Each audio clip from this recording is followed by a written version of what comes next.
শুরু করে দেন। হ্যাঁ, কী কী অ্যাপারেটসগুলো লাগতেছে সেগুলো দেখি। এক নম্বর হচ্ছে যে 100% woven fabric, 100% woven fabric cotton, ঠিক আছে, কটন। ফ্যাব্রিক কনস্ট্রাকশন হচ্ছে স্টেপ ড্রাফটিং,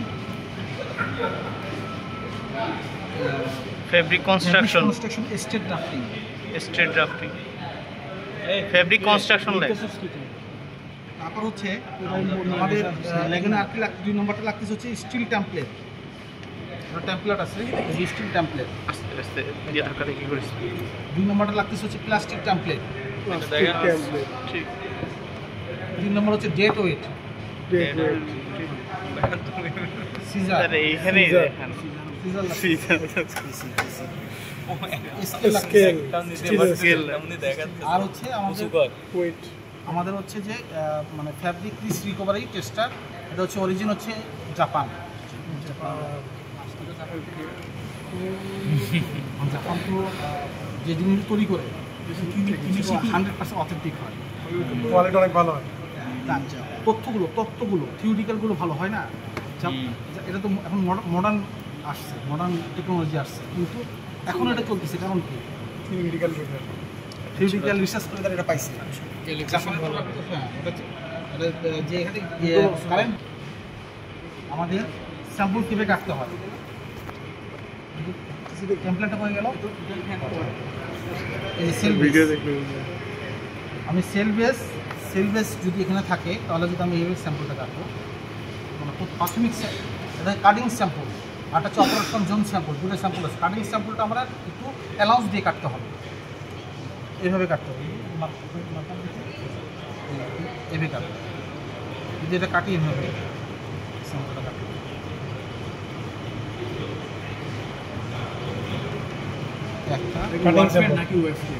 সেটা আসতেছে, আমি মার্ক করে নিই, এটা মার্ক করে নিই, দ্রুত করতে হবে।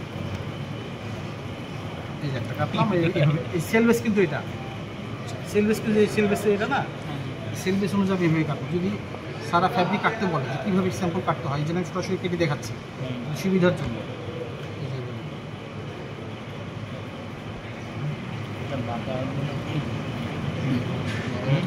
সেলভেজ বরাবর একটা হরিজন্টালি দুইটা, ভার্টিক্যালি দুইটা।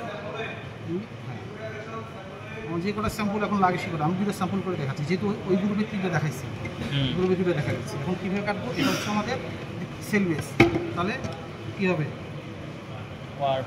ওয়ার্প তাই হবে না? সেলভেজ ডিরেকশন যেটা সেটাই। আর এটা কী হবে? ওয়েফট। তাহলে আমার সিলেকশন লেখা ঠিক আছে তো নাকি? এখন আমরা যেটা আমি লিখবো, যেটাতে কাটতাম।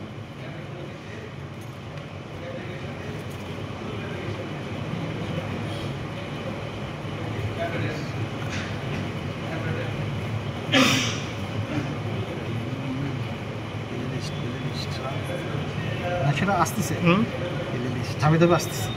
মানে আমরা যখন ভের্টিক্যাল স্ট্যান্ড টেস্টার করছি, অ্যালাউন্স রাখছি না আমাদের 6/4, আর হচ্ছে 8/2 আমরা অ্যালাউন্স রাখছি না, এটা তো অ্যালাউন্স রাখতে হবে। ছিল মনে হয় 8/2 লাইট ফ্যাব্রিকের জন্য। কোন ডিপার্টমেন্ট এটা? ফ্যাব্রিকের জাহাজ নাকি?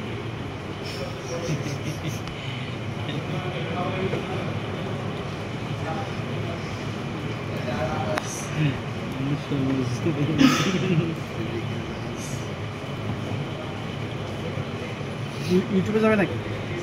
জি, ইউটিউব মানে আমাদের প্লেলিস্ট। এই channel welcome to my YouTube channel. Education ভালো করে, অনেক ভালো কন্টেন্ট বানাইতে।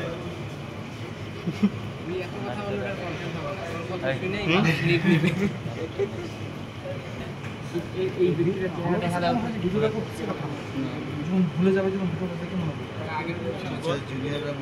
এডিট করে আগে যেভাবে দিয়েছিল। হ্যাঁ, এডিট করে দিতে পারবো না ভাই, ডিরেক্ট আপলোড করে দেবো আর কাইটা টাইনা রুইনা দেখে দিই। এভাবে আমার স্যাম্পলটা কেটে নিলাম, নেওয়ার পর স্কেল দিয়ে আমরা এখন স্যাম্পলের সাইজটা দেখি আসি, স্যাম্পল কতখানি আছে, সেন্টিমিটার কত আছে 7.5 আর একটু বেশি মনে হয়। 7.5 হ্যাঁ একটু উপরে উঠাই দিস। ওই জি 7.5 হ্যাঁ আর দেখি 7.5 সরাসরি দেখাচ্ছি আর কি। ঠিক আছে, আর এখানে কত আসতেছে 1.5 5 হ্যাঁ 1.5 1.5 এটা একটু আরো উপরে বেশি উঠবে। 1.7 6 না না না অন্ধকার দেখতে দেখা যাচ্ছে না 1.5ই হবে। 5 ই তাহলে কি 1.5 নাইলে বেশি নাইলে যা আসে তাই, হবে না। যেটা আসবে সেটাই। ঠিক আছে, এটা হচ্ছে কাটিং স্যাম্পল, মানে স্যাম্পল কাটিং স্যাম্পল। ঠিক আছে, এরপর 2 নম্বর যে প্রসেসে যাবো সেটা অরিজিনাল, যেটাতে আমরা কাজ করবো। যেহেতু আমরা যেটা কেটে নিছি। আমরা কি এখন যদি ওই যে আমাদের যদি লাইট ফ্যাব্রিকের ওই যে আসে যে স্যাম্পল কত কাটতে হয়, আমাকে অ্যালাউন্স শো বলবো ভাইয়া বলে? অবশ্যই না বলবো, আমার অ্যালাউন্স ছাড়াই বলবো। ভাইয়া বলে যদি আমি শুধু আমার অরিজিনালটা বলবো। অরিজিনালটা 4.4 সেন্টিমিটার ইন্টু 1.5 সেন্টিমিটার। ঠিক আছে, সেরকম দেখবো আমরা আসলে কাজে কথায় মিল আছে কিনা দেখবো। ঠিক আছে, এখন আমরা আসি এখানে কীভাবে কী করতে হচ্ছে। এখানে একটা ফ্যাব্রিক লেআউট মার্ক আছে, মার্ক দেখা যাচ্ছে কিনা? জি জি জি দেখা যাচ্ছে এই যে মার্ক। অনেকে ভাবে বলে এই এটা এটা নাকি এই মার্কটা না, এটাও না, এখানে মার্ক আছে কিনা? জি জি জি এই এদিকে এদিকে একটু দিস। দেখি শোনা খালি আচ্ছা, আমি আগাইছি বুক দেখি স্যার এই আর দিকে একটু দে। এটা ক্যামেরায় আসবে না আসবে আসলে আসলে এই মার্কটা ভালো করে এটা আইফোন আইফোন না, না এই যে তুই দেখ এই যে এগুলো একটা আইফোন আছে বড়। এই যে এটা ওটা না বাট এই দেখ এই যে নিচের মার্কটা। আচ্ছা এই দেখেন, এখন আমি এই স্যাম্পলটা নিলাম, নেওয়ার পর এই যে এই আইফোন ভিডিও ভিডিও না এই দাগ পর্যন্ত নিয়েছি। ওই স্মার্ট পর্যন্ত হ্যাঁ রাইট। এখন প্রচুর থাকতে পারে, তাহলে আমরা আগেই কেন কাটলাম না? আগে বাড়তি অংশ কেন আগে কাটলাম? কাট বাড়তি অংশ কেন স্যাম্পল কাটিং স্যাম্পল কেন বাড়তি অংশ কাটলাম? প্রচুর থাকতে পারে না? এখন কথা হচ্ছে যখন এই স্যাম্পলটা এইদিকে ভাস আছে, আমার ফ্রেশটা রাখতে হবে। যদি কোনো একটা স্যাম্পল দেখলাম, আমার স্যাম্পল দিচ্ছে বায়ার আমাকে, বা এরকম একটা ফ্যাব্রিক দিছে, খুব সীমিত ফ্যাব্রিক, সেখানে আমার 4-5টা স্যাম্পল করতে হবে। একদিকে ভাস পড়ে গেছে, সেই ভাসটা আমি ফেলে দিই, বা একদিকে আমার মানে মনে হচ্ছে যে এখানে আমার রেজাল্টটা অথেন্টিক আসবে না, সেই দিকটাই ফেলে দিই, ভালোটা আমি ভিতরে রাখতে হবে। এর জন্য প্রতিটা মানে বিশেষ ক্রিটিক্যাল টেস্টগুলোকে কিছু অ্যালাউন্স রাখতে হবে।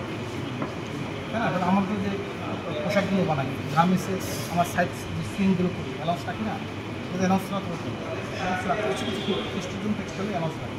এই যে রাখলাম, রাখার পর আস্তে করে এভাবে এটা যে ফেস টু ফেস রাখলাম, মানে কাপড়ের পৃষ্ঠভাগ থেকে আর পিছনের ভাগটা থেকে ঘুরায় নিয়ে রাখতে হবে। এটা কখন ব্যবহার হবে? এগুলো আমি ফ্যাব্রিক দিয়ে কোনো ফ্যাব্রিককে তুমি রিসার্চ করবো, থিসিস পেপার জমা দেবো, কোনো একটা ফ্যাব্রিক বিভিন্ন left right two right, back right two right, বিভিন্ন ভাব থেকে আমি রিসার্চ করে দেখবো যে স্ট্যান্ডার্ড আসলে পিস রিকভারিটা কত দূর আসে। যেহেতু এটা আমার বেসিক স্ট্যান্ডার্ডটা করতেছি, সেক্ষেত্রে আমার ফেস টু ফেসই রাখতেছি। কথা কি বোঝা যাচ্ছে? এই যে কোনো সময় হাত দিয়ে চাপ দেওয়া যাবে না। এটা যদি হচ্ছে আমাদের যে যে তত্ত্বটা আছে থিওরি থেকে আমাদের নিয়মটা সেই চাপ দেবে, আমাদের হাত দিয়ে চাপ দেওয়া যাবে না। রাখার পর এই যে এটা নিয়ে জিনিসটা অনেক সহজ, প্লাস্টিক এটা কিন্তু অনেক সময় স্টুডেন্টরা ভুল করে। এর জন্য এভাবে রাখলাম, যেটা আমার উঁচু আছে বাকি অংশটা, সেই উঁচুটা অর্ধেক রাখবো, অর্ধেক ভিতরে রাখবো, কারণ করে তো আমাকে বের করতে হবে, ফার্স্টটা বের করে রিল্যাক্স টাইম দিতে হবে, টুনের জন্য বের করতে পারি সহজে। এর জন্য অর্ধেক ভিতরে অর্ধেক বাইরে রাখার পর এভাবে রাখলাম, রাখার পরে ডেট ওয়েটটা এইভাবে দেবো। এখন এটা কতক্ষণ রাখতে হবে? তো অনেক সময় আমরা বিভিন্ন থিসিস পেপার দেখছি, ঘাটাঘাটি করে দেখছি, ওরা 5 মিনিট রাখছে, স্ট্যান্ডার্ড 5 মিনিট, আইএসও স্ট্যান্ডার্ড অনুযায়ী 5 মিনিট। ঠিক আছে, এইদিকে আমি এটা এসে এটা করি জাদুর বাক্স না, জাপান না, এটা সুন্দর বাক্স তৈরি করছে এবং মেশিন সাথে আসছে, সুন্দর দেখা যাচ্ছে না। আচ্ছা, এখন আমরা এখানে আসি, এই জিনিসটা অন করছি, সেকেন্ড পয়েন্ট আবার চেঞ্জ করছি। আচ্ছা, এখন আমরা এটা দেখি নিচের যে আমাদের দুইটা একটা মানে ডায়া দেখা যাচ্ছে, নিচের যে ডায়াটা ফিক্স থাকবে, নড়বে না, উপর ডায়াটা কিন্তু নড়ে না, মুভ করে কিন্তু মুভ করে।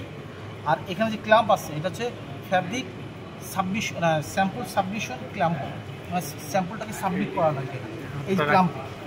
আর এখানেও ঠিক একটা ফ্যাব্রিক লিওট মার্ক আছে, কিন্তু ব্ল্যাক কালারটা ওটা হচ্ছে টেমপ্লেটে আছে, ওর উপরে পাস করা যাচ্ছে না, ওটা ফিক্সড করে রাখছে মানে যারা তৈরি করছে ম্যানুফ্যাকচারিং কোম্পানি, ঠিক সেম ওরাও কিন্তু একটা এইভাবে মার্ক করে দিচ্ছে যে এর বাইরে যেন কোনো ফ্যাব্রিক না যায়, সেটা আমরা যদি মার্কিং পিস বলে দেখবো আসলে যায় কিনা।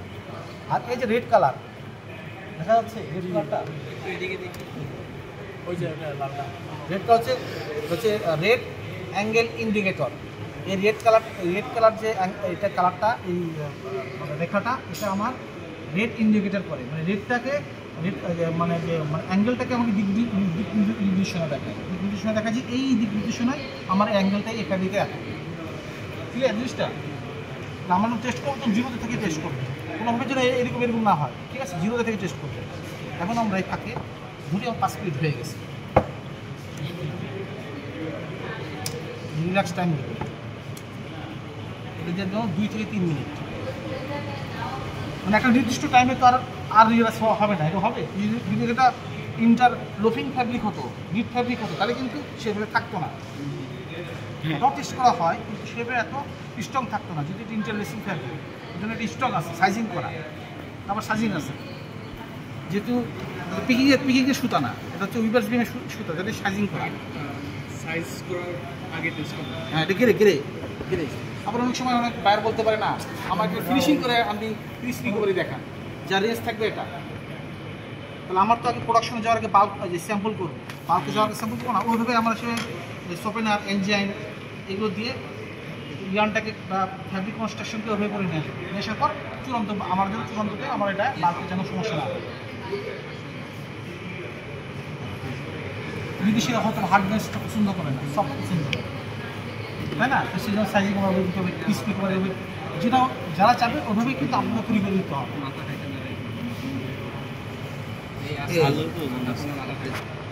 যেহেতু ফ্যানে তো আমার এটা এরকম হচ্ছে, কিন্তু আমাদের ফ্যানে একটু ব্যাপারটা ঠিক না, মানে নিয়ন্ত্রণ থাকে, তো সেটা করতেছে থাকে, এবং ওদের জন্য এক ধরনের চিমটি ব্যবহার করে, হাতও দেওয়া বেশি, স্যাম্পল হাতও দিতে পারবেন না, খুব নিখুঁতভাবে টেস্ট করে, যেগুলো সেট করা যায়, ঠিক আছে? দেওয়ার পরে এখন কিভাবে সেট করে দেখেন, সবাই খেয়াল করেন কিন্তু যে স্যার একটু সামনেই না, এই যে ক্লাম্পটা আমি ধরলাম, ধরার পরে সুন্দর করে আরে তুই জানিস তো ধরলাম না, আস্তে করে ক্লাম্পটা দিতে সহজ জিনিস, এ পর্যন্ত বুঝতে পারছো তো?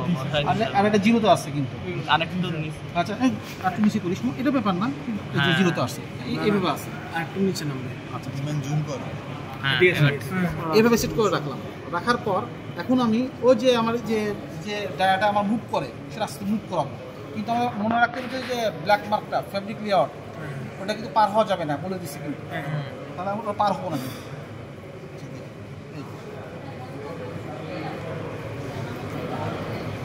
দেখি আমি একটু দেখি বেঁকে যাচ্ছে তো, বেঁকে গেলে হবে না, মানে এর ফ্যাব্রিকের প্রান্ত ভাগ বা এস ইস নাকি বলে, এস বলে, এসটা যেন সে স্পর্শ করলেই সেখানে থামতে হবে আপনাকে, কিন্তু ভাস করা বেঁকাচাকা এগুলো হবে না, এর জন্য আমি সোজা করে নিচ্ছি একটু, যেহেতু যদি কোনো ত্রুটি থাকে সেগুলো সোজা করে নিচ্ছি, হাত দেওয়া কি নিষেধ।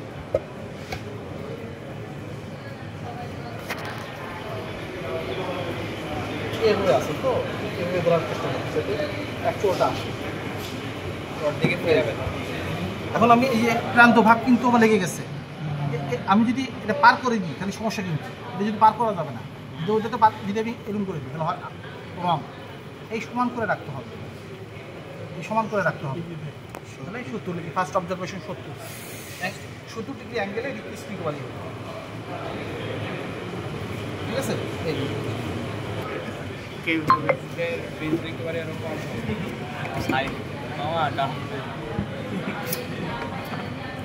পাওয়ার লিফটিং, এই পাওয়ার লিফটিং এর যে ফর্মুলা দেখো এইভাবে কীভাবে হাই আর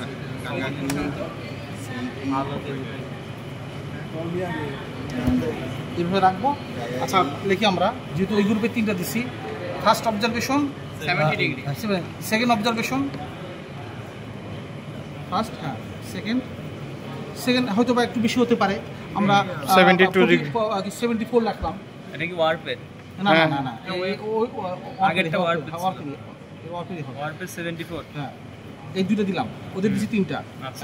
এখন একটা আমাদের ওয়েবটের মানে একটা রেঞ্জের ভিতরে রাখলাম। হয়তো একটা স্টুডেন্ট এটা পেলো আর একটা স্টুডেন্ট এটা পেলো, পেতেই পারে, যেহেতু এটা আমাদের এটার কি রেঞ্জ আছে কোনো, মানে না, কত থেকে কত হতে পারে? রেঞ্জ এটা থাকে না, মানে লাইট ফ্যাব্রিকের ক্ষেত্রে এরকম রেঞ্জ থাকে। কিন্তু ঘটনা হচ্ছে যে আমাদের ফ্যাব্রিকটা তো এক্সপোর্ট কোয়ালিটির না, এক্সপোর্ট কোয়ালিটি থাকে, সাইজিং সব জায়গায় সেম থাকে, ওটা লোকাল ফ্যাব্রিক। এর জন্য একটু 19-20 হচ্ছে, এর জন্য আমরা এক্স বার করে নেব, এক্স বার করে নেবো না, যে বার করে নিয়ে আমরা স্ট্যান্ডার্ড একটা নিচ্ছি।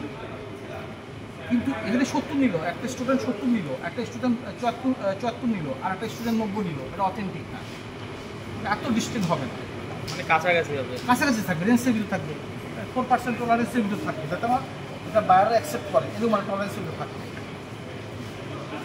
নিলাম, নেওয়ার পর আবার এটা সেম ভাবে থাকে, এই দেখেন, এটা মনোযোগ দিলাম, এটা একটা এভাবে থাকিস। এটা হচ্ছে কারণটা কি, এটা কিন্তু আমাদের ক্রিম পার্সেন্টেজ আছে, সাইজিং আছে না সাইজিং তো আছে সাইজিং তো আছে। ফার ওয়েবসাইট সাইজিং না ওয়েবসাইট সাইজিং নেই। তাহলে এটা ওটাই তো বলতেছি, আমি তো ওয়েবটা স্যাম্পলই নিলাম, এর স্ট্রেন্থ কম। কম এটা হচ্ছে না, এটা হবে না তো রিকভারি, রিকভারি তো হবে না, কম হবে না।